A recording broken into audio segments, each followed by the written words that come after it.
നമസ്കാരം. നമസ്തേ. ശർമ്മജി, നമുക്ക് കൊച്ചിയിൽ നിന്നും ഒരു കത്തുണ്ട്. വിജിയാണ് എഴുതുന്നത്. എന്താണ്? പ്രോഗ്രാം സ്ഥിരമായിട്ട് കാണാറുണ്ട്. മകൾക്ക് വേണ്ടിയിട്ടാണ് എഴുതുന്നത്. എന്താണ് ആവശ്യം? മകള് ബിടെക് കഴിഞ്ഞു, നല്ല ജോലി ലഭിക്കുമോ, വിവാഹത്തെക്കുറിച്ച് അറിയണം എന്നൊക്കെയാണ് പറഞ്ഞിരിക്കുന്നത്. ഗൃഹനില കൂടെ തന്നിട്ടുണ്ട്.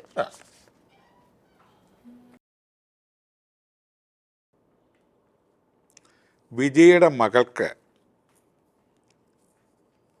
വളരെ അപൂർവമായ എന്നാൽ വളരെ നല്ലതുമായ ഒരു യോഗം ജ്യോതിശാസ്ത്രത്തിൽ പറയുന്നു. ജനനസമയം വെച്ച് ജലകാരകനായ ചന്ദ്രൻ, മനകാരകനായ ചന്ദ്രൻ പൗർണമി ദിനത്തിൽ, അതായത് പൂർണ്ണചന്ദ്രൻ ഉള്ള ദിവസം ജനിച്ച ലഗ്നത്തിൻ്റെ 4-ാം ഭാവത്തെ ശുഭഗ്രഹത്തെ വീക്ഷിക്കുന്നത് കൊണ്ട് ആ ജലത്തിൻ്റെ പ്രാധാന്യം കൂടുതലായി കാണിക്കും. അതായത് ജലവുമായി ബന്ധപ്പെട്ട ഉപജീവന മാർഗം, അതിൽ നിന്നുള്ള ആദായം, അത് മുഖാന്തരമുള്ള വസ്തു, വീട്, വാഹനം മുതലായവ, അതുമായി ബന്ധപ്പെട്ട് നിൽക്കുന്ന കാലഘട്ടത്തിൽ കല്യാണം, സർവോപരി പൂർണ്ണചന്ദ്രൻ എന്ന് പറയുമ്പോൾ എത്ര അന്ധകാരത്തിലാണ് കാണുന്നതെങ്കിലും ആ ചന്ദ്രഗ്രഹത്തിന് ഉള്ളിൽ പാറക്കെട്ടുകളും കുന്നുകളും കുഴികളും ഒക്കെ ഉണ്ടെങ്കിലും ഭൂമിയിൽ നിന്ന് നാം നോക്കുമ്പോൾ പൂർണ്ണചന്ദ്രൻ പ്രസാദിച്ച് നല്ല നിലാവോടു കൂടി നിൽക്കുന്നത് പോലെ അതിൻ്റെ ഉടമസ്ഥ, അതായത് വിജിയുടെ മകൾ, സുന്ദരിയായും മറ്റ് ജനങ്ങൾക്ക് പ്രകാശം പകർന്നു കൊടുക്കത്തക്ക നിലാവോടു കൂടി ജീവിക്കാനുള്ള പ്രാപ്തിയും. അങ്ങനെ മാത്രം പറഞ്ഞാൽ പോരല്ലോ, ദോഷസ്ഥാനങ്ങളായ ഒരു ജാതകത്തിലെ 6-ാമത്തെ രാശിയും 8-ാമത്തെ രാശിയിലും 12-ാമത്തെ രാശിയും ജാതക നിലയിൽ സ്ത്രീ പുരുഷന്മാർക്ക് ജാതിമത ഭേദമന്യേ ദോഷസ്ഥാനങ്ങളാണ്. 6 രോഗത്തിൻ്റെയും ശത്രുവിൻ്റെയും വിഘ്നത്തിൻ്റെയും സ്ഥാനമാണെങ്കിൽ 8 ആയുസ്സിൻ്റെയും രോഗത്തിൻ്റെയും അതുപോലുള്ള കാര്യങ്ങളെ കുറയ്ക്കുന്നതും അത്യാപത്ത് സമയങ്ങൾ സൂചിപ്പിക്കുന്നതൊക്കെയാണ് 8-ാം ഭാവം.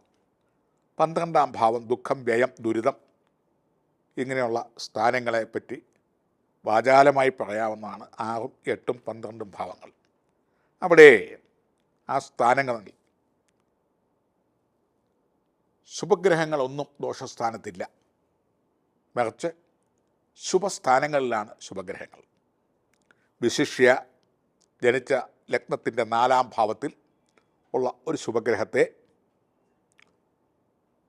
ശുഭദൃഷ്ടിയോടെ പൂർണ്ണചന്ദ്രൻ ദൃഷ്ടി ചെയ്യുന്നു, അതായത് പൗർണമി. യാതൊരുവിധ കടബാധ്യതയോ രോഗങ്ങളോ അപകടങ്ങളോ കാലദോഷങ്ങളോ അങ്ങനെ കാര്യമായിട്ടൊന്നും ഏശാതെ ആയുരാരോഗ്യക്ഷേമൈശ്വര്യത്തോടെ ജീവിക്കുന്ന ഒരു യോഗമാണ് ജലധയോഗം. സമുദ്രോൽപ്പന്നങ്ങളിൽ നിന്ന് കിട്ടുന്ന ആദായം, സമുദ്രം ജലമാണല്ലോ,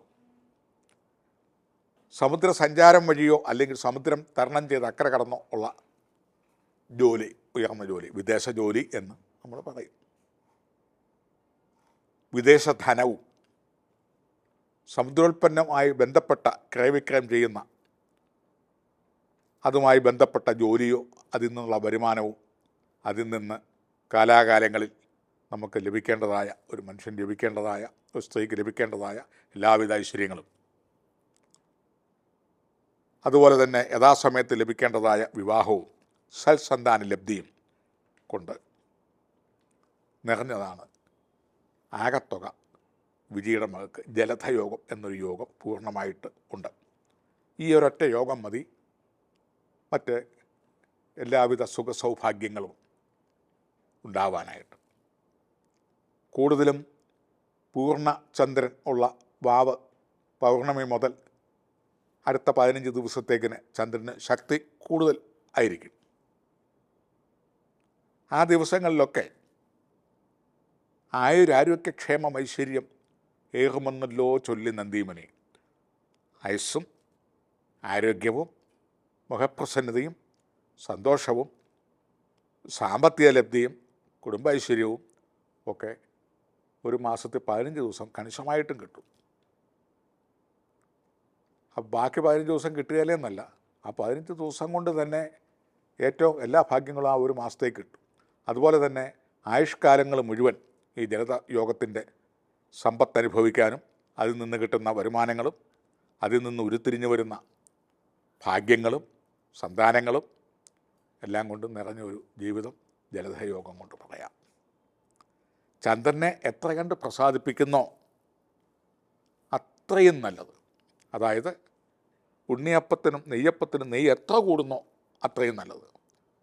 ചന്ദ്രനെ പ്രസാദിപ്പിക്കുന്ന പഞ്ചദുർഗ എന്ന് പറയുന്ന കർമ്മങ്ങളും പഞ്ചദുർഗ മന്ത്രങ്ങൾ കൊണ്ടുള്ള ദേവിക്ക് പുഷ്പാർച്ചനകളും ചന്ദ്രകാന്തരത്നം ധരിക്കുന്നത് സ്ഥിരമായി ധരിക്കുന്നത് ചന്ദ്രൻ്റെ ദിവസമായ തിങ്കളാഴ്ച ദിവസവും വെളുത്തപക്ഷം പൗർണമിയുള്ള ദിവസങ്ങളും ദതിശങ്കതുഷാരാഭം ക്ഷീരോദാരണവസംഭവം നമാമി ശശിരം ശംഭോ മകുടഭൂഷണം എന്ന ചന്ദ്രസ്തോത്രങ്ങൾ ജപിക്കുന്നതും നല്ലതാണ്. കൂടാതെ പഞ്ചദുർഗ മുതലായ കർമ്മങ്ങൾ ഈ ജലധയോഗമുള്ള ആളുകൾക്ക് ചന്ദ്രൻ കൂടുതൽ പ്രസാദിക്കാൻ വേണ്ടി കൂടുതൽ അഭിവൃദ്ധിപ്പെടുവാൻ വേണ്ടി സഹായിക്കാനായിട്ട് നിൽക്കുന്ന ഗ്രഹം ചന്ദ്രൻ തന്നെയാണ്. ആ ചന്ദ്രനിൽ നിന്ന് വന്നിരുന്നതാണ് ജലധയോഗം. വെള്ളവുമായി കൂടുതൽ ക്രയവിക്രയം ചെയ്യുന്നതും ജലവുമായി ബന്ധപ്പെട്ട ഉപജീവന മാർഗങ്ങളും ഉള്ളവർ അതുമായി ബന്ധപ്പെട്ട് ചന്ദ്രനെ കൂടുതൽ പ്രസാദിപ്പിച്ചാൽ അധികസ്യ അധികംബരം എത്ര കണ്ട് ശോഭിക്കുന്നോ അത്രയും നല്ലത്. ഇപ്രകാരം ഒക്കെ ചെയ്ത് ഉദ്ദിഷ്ട കാര്യങ്ങളൊക്കെ സാധിച്ചെന്ന് കണ്ടാൽ വീണ്ടും ദേവാമൂർത്തിലോട്ട് കത്തെഴുതുക.